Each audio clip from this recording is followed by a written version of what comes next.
I remember the horses got round to the start, the music played. The 2022 Everest was all about Nature Strip and the up-and-coming Giga Kick. And they're going in. The atmosphere on track was electric. The gates are back, they're off and racing. He was fairly far back in the run. Eduardo and Nature Strip head and head up the rise and a thriller here on the Everest. He just laid back his ears and charged. Came over past Shades of Rose, Jacquinot and Giga Kick. Nature Strip a length in front. Private Eye. Giga Kick. I think you might have seen me dancing and carrying on. And the rest is history. Giga Kick down the outside wins the Everest. The unbeaten 3-year-old's done it. Giga Kick has won the Everest, the first unbeaten horse to win the TAB Everest. The 3-year-old, the longest prize winner in the history of the race, has stormed past the best sprinter in the world to create a huge upset. Craig Williams. How's Giga Kick going to go this year? They'll have to beat him again.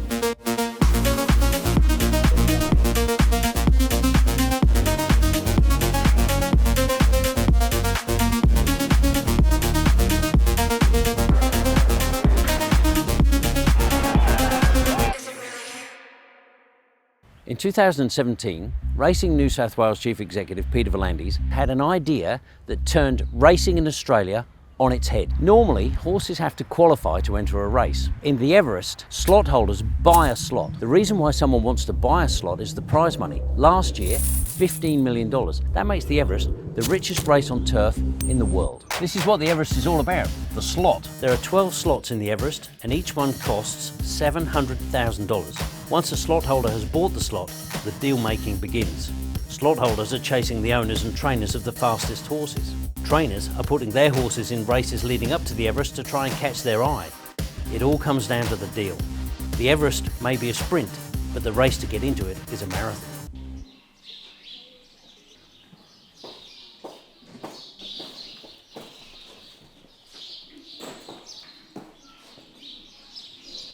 Clayton Douglas is a 28-year-old trainer with a freakishly fast horse called Giga Kick. It burst out of nowhere last year to win the Everest and make Clayton the youngest ever trainer to lift the trophy.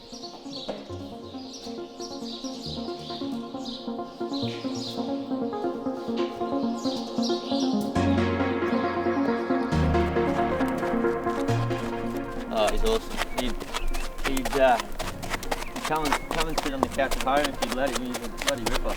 His fitness is very good and I'm really happy with how he is. So light trot around the back track here. It's a very quiet track. Make sure his action's okay, make sure he's feeling fine himself. But as you'll see, he's a beautiful horse to ride.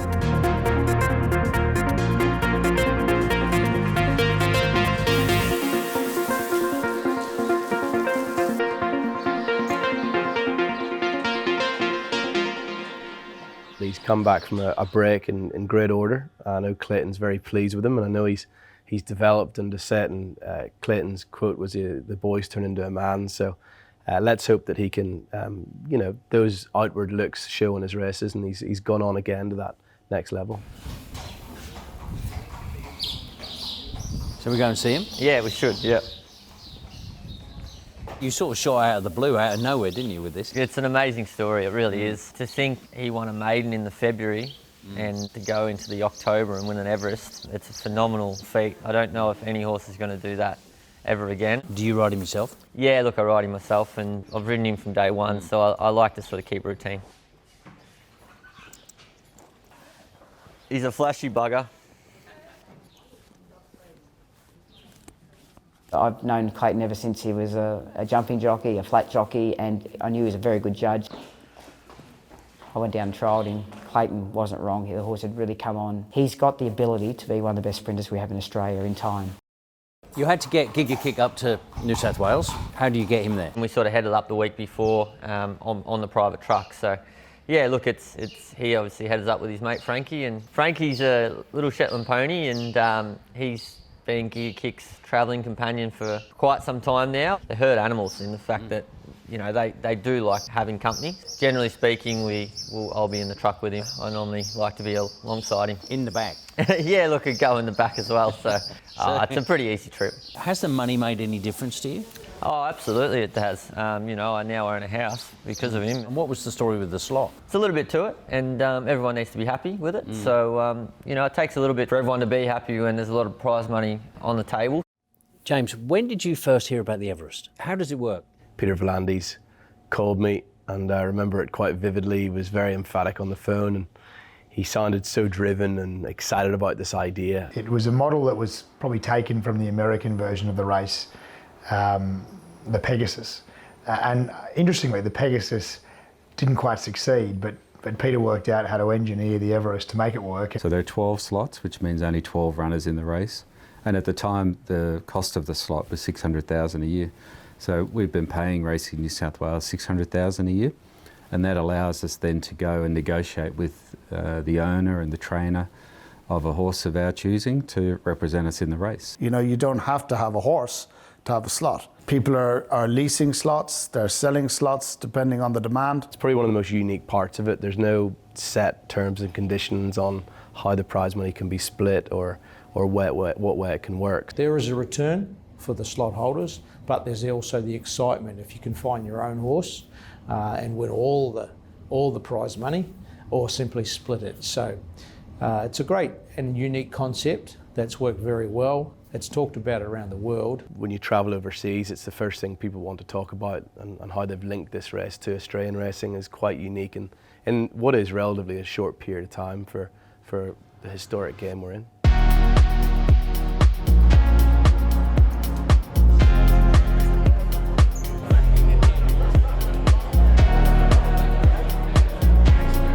Tonight we're extremely excited to be able to announce that prize money for the TAB Everest will increase from $15 million Australian to $20 million Australian. The Melbourne Cup sits at the bottom of the rankings of the world's richest races. At $20 million, the TAB Everest is the richest race on turf in the world. It's second only to the Saudi Cup, which is run on dirt. We're here at the TJ Smith with some of Australia's champion sprinters facing off. Nature Strip, Giga Kick, Marzu and I Wish I Win. And the gates are back. They're off and racing. Marzu jumped nicely off the inside. In Secret and Maria Mia was sharp into stride. I Wish I Win's the last one. 600 metres to run, and Nature Strip takes the lead clearly now. Going through the middle now is Giga Kick in the white cap. Nature Strip, Marzu, Giga Kick lengthening, and I Wish I Win down the outside. I Wish I Win went past Giga Kick, Marzu.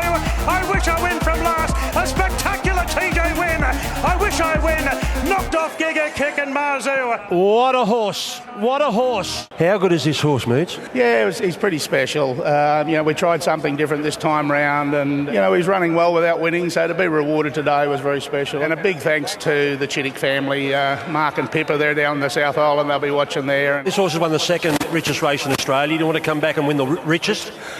Probably have a couple of slot holders give us a call tonight, will I? You reckon? Blind chicken gets a bit more corn. Yeah, a lot more corn. We're getting the whole cob too. It's pretty big awesome. Yeah. Well done, mate. The biggest slinger in Australia too, don't worry. The 2023 TJ Smith Stakes was an epic race. We had Giga Kick, but along came a horse called I Wish I Win. Suddenly Australia had a new sprint star and slot holders were taking notice.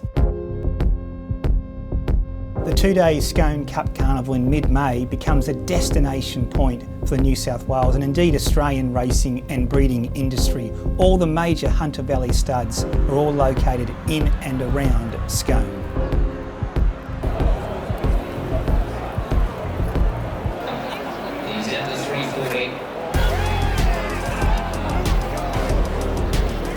What about the Everest? You've got a connection with the I Wish I Win crew. Why haven't you negotiated a deal by now? Well, as a slot hole, of course, we got half the whip. The other part of the deal's with the owner of the horse. Yeah. It feels like a natural marriage to me, but business is business and money's money. What if I put it to you this way? What if you missed out on I Wish I Win? I'd be very disappointed.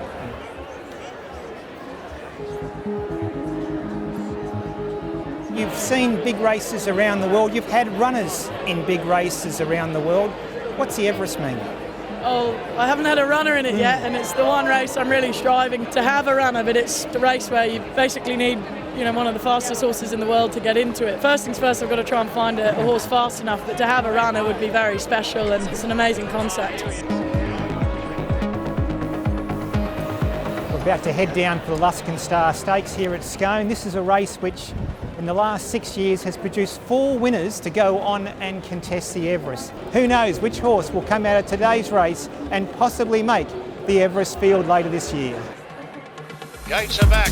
They're off and racing. Marilyn Bandit was last out. Titanium Power won the start. Now Opal Ridge is on a wide pass through. That's Brabamos in front of Opal Ridge. Then Marilyn Bandit steely. Titanium Power swings in front by 2.5 lengths. The filly is starting to run on. She's 5 lengths away, but she's looking business. It's Titanium Power 2 lengths clear. But Opal Ridge, the lone filly of the field, sent Toto away. She went there in the Luskin Star Stakes. What a great performance.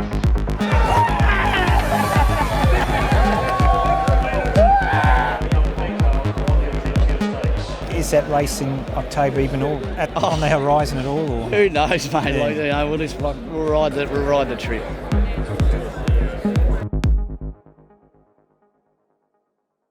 The success of the Everest has angered green-eyed racing bosses in other states. The stakes have never been higher. The court case is ongoing. So we're looking at all the documents, which are mind-blowing to say the least, and then we'll decide what we do from there. Do you want to go there? Oh, I think I'd leave that alone.